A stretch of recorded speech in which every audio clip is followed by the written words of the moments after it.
नमस्कार, बहुत स्वागत है आपका न्यूज़ 18 के डिजिटल प्लेटफॉर्म पर। मैं हूं प्रशांत कटारिया और मेरे साथ मौजूद हैं मेरे साथी अक्षय। आज हम एक बार फिर लेकर हाजिर हैं बिहार की सियासत की वो पूरी डिटेल जो पर्दे के पीछे होती है, किसका बयान क्या आया और उस बयान के क्या मायने निकाले जाएं, आगे आखिर किस करवट बैठेगा बिहार की सियासत का ऊँट। ये तमाम डिटेल्स आज के हमारे इस वीडियो में रहेंगी। और सबसे पहले बहुत सारे बयान आए हैं, आपको बता दें, और बड़े बड़े नेताओं के बयान आए हैं जिनके बयानों का वाकई बहुत कुछ मतलब होता है और उन बयानों से आप बहुत कुछ आगे की सियासत का परसेप्शन भी समझ सकते हैं। इन बयानों में न केवल जेडीयू से जुड़े नेताओं के बयान बल्कि और दूसरी पार्टी से जुड़े नेताओं के बयान भी हैं।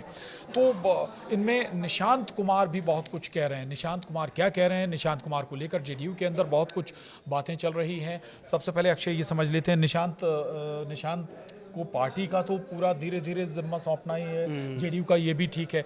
अभी वो क्या कह रहे हैं, दूसरा सरकार में उनकी क्या भूमिका हो सकती है, थोड़ा इस पर रोशनी जरूर डालें। सबसे पहले तो पूरे बिहार वासियों को प्रणाम, नमस्कार। देखिए, नीतीश कुमार के इस्तीफे के बाद नीतीश कुमार ने कल विधान परिषद सदस्य से अपना इस्तीफा दे दिया और इसके बाद निशांत का ये पहला रिएक्शन है। ठीक है। तो आप रिएक्शन जो उनका आया है, हाँ, उससे आप अंदाज़ा लगा लीजिएगा कि अब आने वाले समय में निशांत कुमार की क्या भूमिका होगी। साथ ही साथ अब क्या बहुत बड़ा खेल बाकी है और क्या नीतीश कुमार के डायरेक्शन में सरकार चलेगी या बीजेपी बड़े भाई के भूमिका में रहेंगे और नीतीश का अब कोई बहुत ज़्यादा महत्व बिहार में नहीं रह जाएगा या बिहार की राजनीति में नहीं रह जाएगा, ऐसा कुछ है क्या?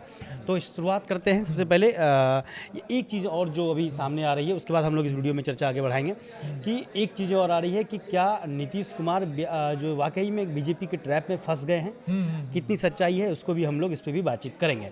तो स्टार्ट करते हैं निशांत कुमार से। निशांत कुमार का एक बयान आया है, उन्होंने कहा है कि पिताजी ने जो फैसला लिया है मैं उसका स्वागत करता हूं।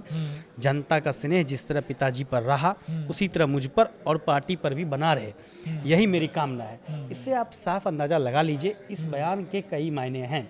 इससे साफ अंदाजा लगा लीजिए कि निशांत कुमार बड़ी भूमिका में अब आने वाले हैं, पार्टी में भी और सरकार में भी। ये तय माना जाए इस बयान से, क्योंकि कल तक वो ऐसा बयान, मतलब वो पिताजी को शुभकामना देते थे, पिताजी को कहते थे कि ये उनका आदेश है, जब तक वो जो है राज्यसभा के लिए नहीं उन्होंने पर्चा भरा था, या फिर आप ऐसे कहिए कि जब तक उन्होंने विधान परिषद से इस्तीफा नहीं दिया था तब तक उन्होंने कहा था ये पिताजी का आदेश है। लेकिन अब इस तरह के बयान आने के मतलब साफ हैं कि निशांत के जो है सरकार में बहुत बड़ी भूमिका रहने वाली है और दूसरा चीज़ कि पार्टी में भी उनकी भूमिका बड़ी भूमिका में रहेंगे। अब एक चीज़ जो सामने आ रही है वो बयान है अनंत सिंह का बयान, उसके बाद हम पप्पू यादव के बयान पे भी चर्चा करेंगे और आरजेडी के एक सांसद की भी चर्चा करेंगे। तो आरजेडी की ओर से भी चर्चा करेंगे कि क्या उनके क्या बयान हैं और क्या आरोप लगाए जा रहे हैं। बहुत बड़ा आरोप आरजेडी की ओर से अभी लगाया जा रहा है। ठीक है। तो सबसे पहले अनंत सिंह के बारे में, कल तक जो अनंत सिंह ये कह रहे थे, बड़े ही साफगोई के लिए अनंत सिंह जाने जाते हैं कि खुलेआम बोलते हैं, खुलकर अपनी बात को रखते हैं, हाँ, बेबाकी से रखते हैं। उनका एक बयान कल तक जो चल रहा था कि वो चाहते थे कि निशांत जो है वो मुख्यमंत्री बने, कल तक उनका ये बयान था। लेकिन अब उनका बयान, अभी भी वो चाह रहे हैं कि निशांत मुख्यमंत्री बने, लेकिन ऑप्शन में बीजेपी के अगर कोई मुख्यमंत्री बने तो वो सम्राट चौधरी का नाम भी ले रहे हैं। तो अब तो ऐसा तो नहीं कि अनंत सिंह अपने भी जो कहें कि अपने लिए बहुत विपरीत हालात ना बने इसलिए दो नाम ले रहे हैं, निशांत कुमार का भी नाम ले रहे हैं। निशांत कुमार लगभग तय है कि डिप्टी सीएम बनेगी और सम्राट चौधरी को लेकर भी लगभग तस्वीर साफ है। तो सम्राट चौधरी का इसलिए भी नाम ले रहे हैं कि अगर सम्राट चौधरी बिल्कुल मुख्यमंत्री अगर बन जाते हैं तो सम्राट चौधरी से उनके संबंधों में कोई खटास ना आए, उनके लिए भी भविष्य के सियासी रास्ते बने रहें। देखिए, एक चीज़ तो ये हो ही सकता है। दूसरी चीज़ ये कि 30 तारीख यानी कि 31 को जो है मुख्यमंत्री नीतीश कुमार ने विधान परिषद सदस्य से इस्तीफा दिया है, तो 30 तारीख को नीतीश कुमार से मिलने अनंत सिंह गए थे, उनकी वहाँ मुलाकात होती है। उसके बाद फिर जो है अब जो है 31 को जो है 30 को फिर 31 को जो है अब उनका बयान, अनंत सिंह का जो बयान आता है उसमें ये कहते हैं साफ तौर पे कि अगर बीजेपी की ओर से कोई बनाए जाते हैं तो सम्राट चौधरी होते हैं। क्या कहीं से एक संदेश जो है अनंत सिंह को मिल गया है या जो राजनीतिक गलियारों में जो चर्चाएं होती है उस चर्चाओं से वो भाप चुके हैं कि बीजेपी से कोई जो है मुख्यमंत्री बनने जा रहे हैं और वो नाम सम्राट चौधरी हैं? वो लगभग एक क्लियर मैसेज उनके पास भी आया होगा ना। जैसे हम पत्रकार हैं तो अपने अपने स्तर से सूत्रों से खबर का जायजा लेते हैं, पता करते हैं। उसी तरह से अनंत सिंह के पास में कहीं ना कहीं से कुछ मैसेज तो कोई ना जरूर कोई आया होंगे। सोर्सेज जरूर होंगे और उन तक खबर जरूर पहुंच रही होगी। बिल्कुल। बड़े राजनेता हैं और, बिल्कुल। और सभी पार्टियों में कहें तो बड़े नेताओं से उनका संबंध या कहें वार्तालाप भी जरूर होता रहता है। बिल्कुल, और बिहार के स्तर उससे पर उन्हें जो है सोर्सेज मिले हैं उस हिसाब से वो अपनी बिल्कुल। बात कर रहे हैं। अच्छा, पप्पू यादव का जिक्र जरूर यहाँ पर करना बनता है। पप्पू यादव भी अपने इसी अंदाज के लिए जाने जाते हैं। पप्पू यादव ना बीजेपी से जुड़े हैं ना जेडीयू से जुड़े हुए हैं। पप्पू यादव की लाइन क्या है? पप्पू यादव क्या संकेत दे रहे हैं यहाँ पर? पप्पू यादव के बयान को बताने से पहले हम आनंद सिंह के पूरे बयान को बता अच्छा देते चलिए, हैं। ओके, ठीक है। तो उनसे सवाल किया गया था कि खरमास 14 अप्रैल के बाद नीतीश कुमार मुख्यमंत्री कुर्सी छोड़ देंगे, तो उन्होंने कहा हाँ छोड़ देंगे, वह मालिक हैं, जो चाहेंगे वही होगा। फिर उनसे पूछा गया कि निशांत कुमार पे, तो निशांत कुमार पे उन्होंने कहा कि उनको जनता राजनीति में लाई है, बहुत काबिलियत है, हम चाहते हैं कि नई सरकार में जेडीयू का मुख्यमंत्री बने तो निशांत को मुख्यमंत्री बनाया जाए, अगर बीजेपी का मुख्यमंत्री बनेगा तो सम्राट चौधरी को बनाया जाए। यानी कि ये लगभग क्लियर है, या तो सम्राट चौधरी या फिर तो निशांत कुमार। हाँ, और यानी बीजेपी से भी बनाया जाए तो बात वही है कि भाई वो नहीं चाहते कि उनके भविष्य की सियासत खराब हो, गुंजाइश बिल्कुल बिल्कुल बनी रहे। कहीं ना कहीं एक मैसेज जो है आनंद सिंह को पूरी तरह से है कि वो यानी कि निशांत कुमार मुख्यमंत्री होंगे या फिर सम्राट चौधरी मुख्यमंत्री होंगे। लगभग जो है खबरें ये है कि सम्राट चौधरी ही मुख्यमंत्री बनेंगे, सम्राट चौधरी ही मुख्यमंत्री बनेंगे। चूंकि सम्राट चौधरी जो बातें हैं कि भाई नीतीश कुमार के भी भरोसेमंद हैं, कास्ट फैक्टर पर भी या जो कहें कि सोशल इंजीनियरिंग के तौर पर भी वो फिट बैठते हैं। अब बात फिर पप्पू यादव पर आ जाती, जहां पर आप रुक गए थे। पप्पू यादव को लेकर अब उन्हें भी अपने हित साधने हैं ना, सरकार कोई भी रहे, ताकि उनकी भविष्य की सियासत पर उसकी बहुत आंच ना आए।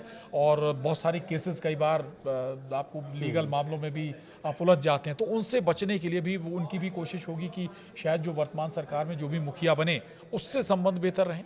देखिए, पप्पू यादव बिहार के राजनीतिक गलियारे के एक ऐसे शख्स हैं जो सबसे ज़्यादा जो है अभी जब ये चीज़ें चल रही थी समीकरण को लेकर के, या फिर किन की सरकार बनेगी, या फिर मुख्यमंत्री का जो बदलाव का जो चर्चा हुआ, तो सबसे ज़्यादा अगर हमलावर हैं बीजेपी के ऊपर में वो हैं पप्पू यादव। कई पोस्ट कर चुके हैं, कई बार बयान दे चुके हैं, कई बार कह चुके हैं कि अगर कुछ होता है तो निशांत को ही मुख्यमंत्री बनाया जाए। अगर 2.5 साल वाला फार्मूला, मैंने हम लोगों ने पहले भी चर्चा किया था इस पर, तो फिर निशांत को पहले बनाया जाए, बीजेपी को बाद में मौका बाद में दिया जाए।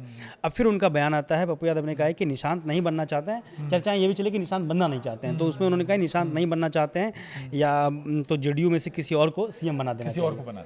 लेकिन बीजेपी को जो पॉलिटिकल सोच है बिहार से बिल्कुल 36 का आंकड़ा है, ऐसा पप्पू यादव ने कहा है। इसलिए अभी भी वक्त है, नीतीश कुमार को पहल करनी चाहिए, बीजेपी को भी स्वतंत्रता देनी चाहिए कि आप नीतीश कुमार जेडीयू से मुख्यमंत्री बना लीजिए।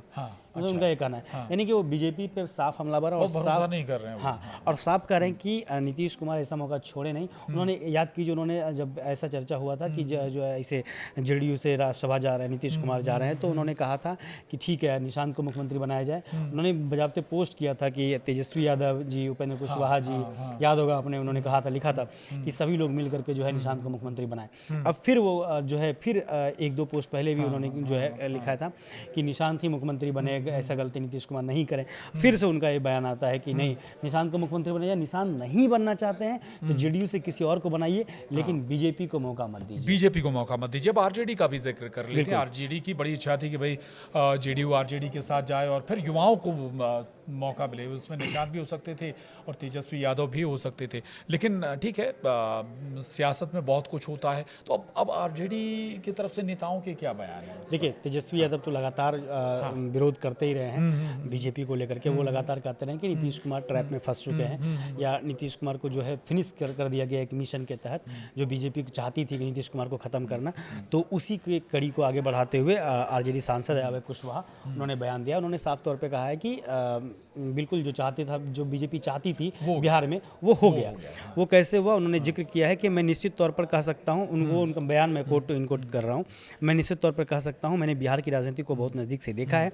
हालांकि 2020 में जेडीयू सीट कम आई थी, लेकिन कम क्यों आई, उन्होंने इशारा किया कम क्यों आई। आरजेडी सांसद ने कहा बीजेपी ने बी टीम खड़ा कर किस तरह से जेडीयू को हराने का काम किया था। चिराग पासवान मैदान हाँ, में उन्होंने थे। चिराग पासवान का नाम नाम नहीं लिया, लिया, लेकिन साल 2020 का जिक्र करके उन्होंने कहा है कि बी टीम को आपने खड़ा कर दिया और उसके बाद जो है 2020 में ही कहानी खत्म होने वाली थी, लेकिन नहीं हो पाया। उसके बाद उन्होंने कहा इनकी प्लानिंग तो पहले से चल रही थी, अब 2025 में इसको पूरा कर लिया गया है। नीतीश कुमार को साइडलाइन कर दिया, इनके नाम पर लोगों ने वोट किया। 2025 फिर से नीतीश, ऐसा नारा दिया गया था, उन्होंने जिक्र किया 2025 फिर से नीतीश, और अब 2025 से 30 नीतीश गायब। तो उन्होंने कहा है कि उनका साफ तौर पे ये कहना है कि प्लानिंग पहले से थी नीतीश कुमार को जो है साइड लाइन हालांकि करने का। इसमें एक बड़ी सोचने वाली बात है कि नीतीश को जाना जाता है कि कब वो अपना नया राजनीतिक कदम रख दें, नहीं जानता, लेकिन जो बदलाव हुआ है बहुत आसानी से हो गया, और लगता है ऐसा कि शायद बीजेपी ने उतनी मेहनत नहीं की, खुद बहुत इजी सब कुछ हो गया, और नीतीश राज्यसभा पहुंच गए लगभग। सरकार में अब बीजेपी जो जैसे दिख रहे हैं, सिम्टम्स दिख रहे हैं कि बीजेपी के नेतृत्व में शायद कमान होगी, हाथ में कमान होगी। लेकिन बड़ा महत्वपूर्ण है, आगे देखना होगा कि सियासत में और क्या होता है। क्या वाकई जो अभी चर्चाएं हैं निशांत डिप्टी सीएम और सम्राट सीएम, इसमें कुछ और अगर कुछ होता है, कुछ और अपडेट होती है तो हम समय पर आप तक पहुंचाते रहेंगे। आज के इस वीडियो में इतना ही। नमस्कार।